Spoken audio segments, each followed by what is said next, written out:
فَيَقُولَانِ لَهُ مَن رَبُّكَ، حضور پاک علیہ السلام فرماتے ہیں فرشتوں نے جب اسے اٹھا کر بٹھا دیا تو پہلا سوال اس فوت شدہ سے یہ ہوتا ہے کہ آپ کا رب کون ہے؟ فَيَقُولُ رَبِّيَ اللَّهُ، وہ مؤمن جواب دیتے ہیں میرا رب اللہ ہے۔ فَيَقُولَانِ لَهُ مَا دِينُكَ، اور وہ پوچھتے ہیں تیرا مذہب کیا ہے، تیرا دین کیا ہے، تیرا تعارف کیا ہے، اسلامی، ایمانی، دینی، مذہبی، یہ تعارف کیا ہے؟ دنیا میں ہم دین کو ویلیو نہیں دیتے نا، آپ اللہ بخشے سی جان، قوم ہم بتا دیتے ہیں، قبیلہ ہم بتا دیتے ہیں، علاقہ ہم بتا دیتے ہیں، تعلیم ہم بتاتے ہیں، مذہب کے نام پہ بندہ بات نہیں کرتا کہ میرا مذہب حق کیا ہے، یہ سوال ہوگا۔ ما دینک، تیرا دین کیا ہے؟ فیقول دینی الاسلام، وہ کہے گا میں اسلام کا صحیح طور پہ متبع ہوں اور مذہب اسلام پر ہوں۔ فیقولان لہ، وہ فرشتے پوچھیں گے ما ھذا الرجل الذی بعث فیکم، حضور پاک علیہ السلام کے لیے کہیں گے اس شخص کے بارے میں تمہارا کیا خیال ہے جو تم میں بھیجا گیا تھا؟ یہاں دو باتیں ہیں، یا تو رسول اللہ صلی اللہ علیہ وسلم کے لیے جو ذہن میں تصور موجود ہے کہ تمہارا نبی وہ کون ہے، یا تو یوں کہا جائے گا، اور یا علماء فرماتے ہیں کہ حضور علیہ السلام کی قبر مبارک سے لے کر اس مؤمن کی قبر تک تمام پردے ہٹا دیے جائیں گے، اور یہ شخص اللہ کے رسول کا دیدار کر رہا ہوگا، تو پوچھا جائے گا آپ اس کے بارے میں کیا کہتے ہیں؟ سرور کائنات صلی اللہ علیہ وسلم کے بارے میں سوال ہوگا۔ فیقول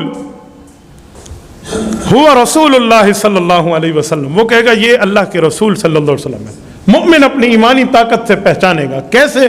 اگلا سوال، وما یدریک، فیقولان لہ، وہ اس سے پوچھیں گے تجھے کیسے پتہ یہ اللہ کا رسول ہے؟ آپ کو کیسے پتہ؟ آپ کس بنیاد پہ کہہ رہے ہو؟ فیقول قرأت کتاب اللہ وآمنت فآمنت بہ وصدقت، وہ کہے گا ہمارے پاس جو قرآن کریم آیا ہے اس قرآن کریم پہ ہم ایمان لائے اور ہم نے اس کی تصدیق کی ہے، اور اس قرآن کریم میں یہ بات ہے فذلک قولہ، جو اللہ پاک نے بات ارشاد فرمائی ہے اس کے مطابق ہم ایمان بھی لائیں اور حضور پاک علیہ الصلوۃ والسلام کو نبی تسلیم بھی کرتے ہیں۔ قرآن اور سنت ہمارے پاس ہے، شریعت اور دین ہمارے پاس ہے۔ اب سوال ختم ہو گیا، قبر کی باتیں ختم ہو گئی، اب رسول اللہ صلی اللہ علیہ وسلم نے اگلی بات ارشاد فرمائی ہے، توجہ رکھنا۔ اگلی بات کیا ارشاد فرمائی؟ فذلک قولہ، حضور علیہ الصلوۃ والسلام فرماتے ہیں کہ اسی بات کو اللہ نے یوں سمجھایا ہے قرآن کریم میں۔ اب رسول اللہ صلی اللہ علیہ وسلم نے اپنے اوپر نازل ہونے والے قرآن کریم کی ایک آیت پڑھ کے مسلمانوں کو سمجھایا کہ اس بات کا اشارہ قرآن پاک میں بھی ہے۔ کہاں ہے؟ فرمایا یثبت اللہ الذین آمنوا بالقول الثابت فی الحیات الدنیا وفی الآخرہ، سورۃ ابراہیم آیت نمبر 27 ہے۔ اس آیت کا مطلب یہ ہے کہ رب العزت مؤمن کو دنیا میں بھی ایمان پر مضبوط رکھتا ہے اور آخرت میں بھی ایمان پر اللہ مضبوط رکھتا ہے۔ تو آخرت سے مراد کیا ہے؟ قبر یا جنت اور دوزخ؟ کہاں اللہ مضبوط رکھتا ہے؟ تو سوال جواب تو جنت جہنم میں تو نہیں ہے، وہاں تو جزا ہے یا سزا ہے۔ پوچھ گچھ جو ہے وہ تو قبر میں ہے نا، حوالات میں پوچھا جاتا ہے، جیل میں تفتیش نہیں ہوتی، تو حوالات تو قبر ہے۔ تو فرمایا اللہ کے رسول نے جیسے دنیا میں اللہ مومن کو مضبوط رکھتا ہے نا کلمے پر، ایسے قبر میں بھی مضبوط رکھے گا، مراد ہے وہ صحیح جواب دے پائے گا۔ وفی الآخرہ، یہ آخرت سے مراد حضور علیہ السلام نے قبر کی زندگی لی ہے۔ اگلا جملہ قالا، جب بندہ صحیح جواب دے گا، فینادی مناد من السماء، آسمان سے ایک ندا دینے والا ندا دے گا، آسمان سے آواز کرنے والا ایک آواز دے گا، ان صدق عبدی، میرے بندے نے سچ جواب دے دیے، یہ اللہ کی طرف سے اعلان ہو رہا ہے۔ فَأَفْرِشُوا مِنَ الْجَنَّةِ، اسے جنت کا بچھونا دو، اس کے روم کو جنت کی برانچ میں ڈکلیئر کر دو۔ جیسے ہے نا آپ پہنچے استقبالیہ میں ہوٹل کے اندر، نوکر ہے تو اسے کہاں بٹھانا ہے، اور کسٹمر ہے تو اسے کہاں بٹھانا ہے، اور مالک ہے تو اسے کہاں بٹھانا ہے، اپنے اپنے درجات ہے نا۔ سوال جواب ہو گیا نا۔ جیسے آپ ہوٹل گئے، اگر آپ کی بکنگ پہلے ہو چکی ہے تو آپ نے دکھایا، وہ کہیں گے جی ہمارے کسٹمر کو فلاں روم میں لے جاؤ، یہ اعلان ہوگا۔ افرشوا لہ من الجنہ، جنت کا کمرہ دو، جنت کا اسے بستر دو۔ فراش اصل میں بستر کو کہتے ہیں، بچھونا مراد ہے اس کو رہائش کی اچھی جگہ اس کی بدل دو۔ اچھا آ گیا، اس کے بعد فرمایا وَلْبِسُوهُ مِنَ الْجَنَّةِ، اسے اب جنت کا لباس دے دو۔ ہم نے تو اسے کفن میں رکھا نا، جس میں کچھ سلا ہوا بھی نہیں ہے، اور ہم نے تو اسے 3 چادروں میں رکھ دیا، اور عورت ہے تو 5 چادروں میں رکھ دیا، وہاں 3 کپڑے مرد کے اور 5 کپڑے عورت کے، ہم نے تو اسی میں رکھا۔ چکا جی نہیں، اب جنتی ہے نا، اسے جنتی لباس دو تاکہ اس کی دور سے پہچان ہو جائے. ورزی سے بندہ پہچانا جاتا ہے نا. لباس شخصیت کا عکاس ہوتا ہے، وہ اس کی شخصیت کو ظاہر کر رہا ہوتا ہے کہ کیسا ہے. بندے کی چھپی ہوئی شخصیت کو پہلا سمجھنے کا طریقہ اس کا لباس ہے. لیونگ اسٹائل تو بعد میں، پہلا لباس ہے. تو کہا آپ جنت کا لباس دے دو. وَافْتَحُوا لَهُ بَابًا إِلَى الْجَنَّةِ. اب اگلا کام کہا جنت سے یہاں اس کی قبر تک ایک دروازہ کھول دو، کھڑکی کھول دو. ایک دروازہ کھل گیا جنت سے، ایک کھڑکی کھل گئی اس کی قبر کی طرف. کھڑکی کھلنے کا مطلب کیا ہے؟ یا تو کھڑکی کھلنے کا مطلب واقعی کھڑکی ہے جیسے فرمایا گیا، یا کھڑکی کھلنے کے ایک اور مطلب بھی ہے. بھائی ہیڈ آفس تو بہت دور ہے، آپ نے یہاں یہ سلسلہ اپنے دفتر کا کیوں شروع کیا ہوا ہے؟ بھائی وہ ہیڈ آفس ہے اور یہ اس کی برانچ ہے، یہ اس کی شاخ ہے. تو وہ جنت ہے جہاں آخرت میں داخل ہوں گے. اب دنیا میں اس کی قبر کو ٹھنڈا کرنے کے لیے اس کو جنت کی برانچ بنا دو. دونوں مطلب ہے. فَيُفْتَحُ لَهُ، فرمایا جب یہ حکم آئے گا اوپر سے سارا کام کر دیا جائے گا اور دروازے کھول دیے جائیں گے اور پورا معاملہ ٹھیک ہو جائے گا. قال فَيَأْتِيهِ مِنْ رَوْحِهَا وَطِيبِهَا، جنت کی خوشبوئیں، جنت کی اچھائیاں اس کے پاس آتی رہیں گی. یعنی جو معاملات جنت کے ہیں نا وہ اس کی قبر پہ ملتے رہیں گے. یہ برانچ ہے اس کی، سب کچھ جہاں مل رہا ہے. فَيُفْتَحُ لَهُ وَيُفْتَحُ لَهُ فِيهَا مُدَّ بَصْرِهِ، اور اس کی قبر کو اتنا کھول دیا جائے گا جتنی آنکھ کی دوری ہے.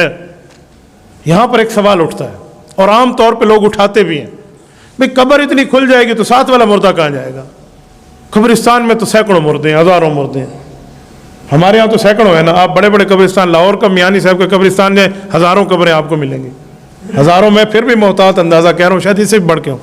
ابن انشا کی قبر آپ کراچی میں، وہاں قبرستان آپ کبھی جائیں تو بندے کو سمجھ آئے کتنے بڑے بڑے قبرستان ہیں. تو فرمایا ساتھ والا جو سویا ہوا ہے اس کا کیا بنے گا اگر اس کی تا حد نگاہ قبر کھل گئی؟ اس کا مطلب دیکھو، حدیث پاک میں جب بھی اللہ کے رسول نے موت کو سمجھایا ہے تو نیند کو سمجھایا. کیوں نیند کو سمجھایا؟ اس سے ایک نقطہ کھلتا ہے. وہ نقطہ کیا ہے؟ جب ہم سونے لگتے ہیں تو ہم دعا کیا پڑھتے ہیں؟ اللہم بسمک اموت و احیا، میرے مولا میں تیرے نام پہ مر رہا ہوں اور زندہ ہوں گا. کیوں؟ یوں کہنا چاہیے انام و استیقظت، سو رہا ہوں اور جاگوں گا. یہ تو نہیں کہا، ہم نے کہا مر رہا ہوں اور اٹھوں گا. کیوں؟ اس لیے کہ موت اور نیند آپس میں بہنیں ہیں. ایک بہن کے ساتھ رشتہ ہو جائے نا تو باقی بہنوں کے ساتھ بیک وقت وہ رشتہ نہیں ہو سکتا. ایک بہن سے دوسری بہنوں کے ساتھ رشتہ بن جاتا ہے. تو فرمایا آپ نے موت والی بہن کو سمجھنا ہے نا، وہ بڑی بہن ہے، تو چھوٹی بہن نیند کو سمجھ جائے.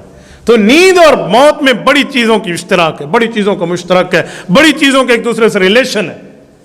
مثلا دو بندے ایک ہی بیڈ پہ، خاوند بیوی سوئے ہوئے ہیں، اور بیوی اٹھ کے اپنے میاں کو صبح کہے کہ میں نے رات دیکھا ہے میں فلائٹ پر بیٹھ کر مکہ مکرمہ عمرہ کر کے آئی ہوں، اور خاوند اسے کہہ لے شادی عورت پاسا نہیں ولیندہ این بیٹھ دے، سائیڈ نہیں بدل سکتے ہم اس بیڈ پہ، اور تو جہاز پہ بیٹھی اور ایئرپورٹ پہ ہوئی ہے اور اس نے فلائی کیا اور وہ اڑ کے وہاں گئی اور وہاں گزارا. کیا کہہ رہی ہے؟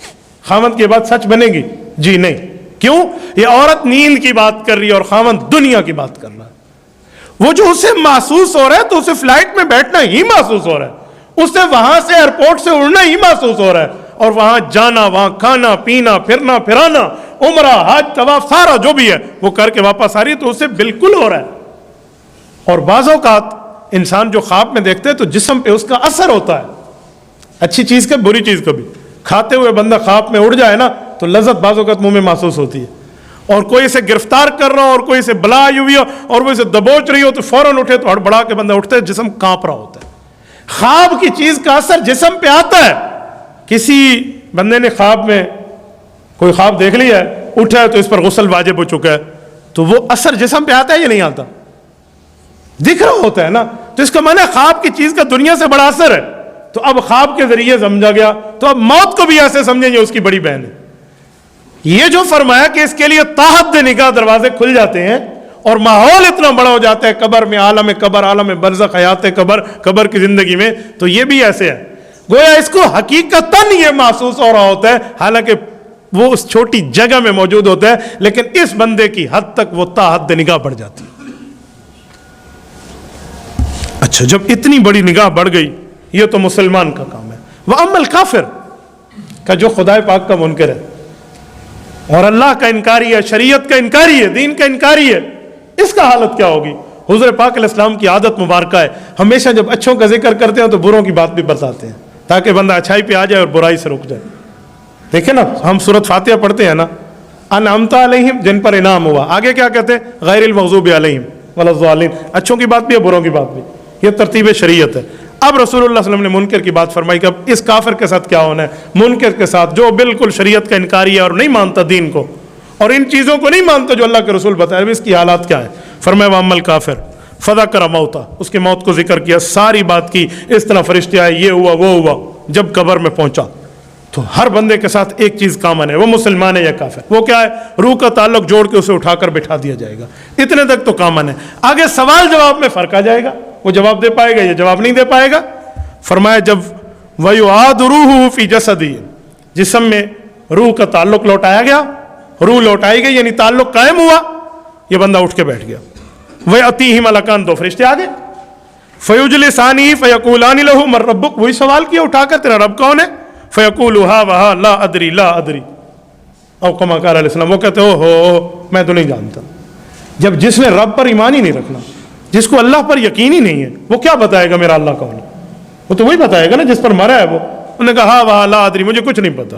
فیقول، وہ دوسرا سوال کریں گے. جب اس سے یہ سوال ہو جائے گا نا، فیقول علی نہ ما دینک، تیرا مذہب کیا ہے؟ تو جسے رب کا نہیں پتا اسے مذہب کا کیا پتا؟ وہ تو لا مذہب ہے نا. تو فیقول لا ادری، ہاں وہاں، یہ کہے گا جی مجھے اس کا کوئی نہیں پتا، کوئی نہیں پتا، مجھے نہیں پتا. وہ پھر پوچھیں گے فیقول انی ما ھذا الرجل الذی بعث فیکم، اس شخصیت کے بارے میں آپ کا کیا خیال ہے جو آپ میں بھیجے گئے؟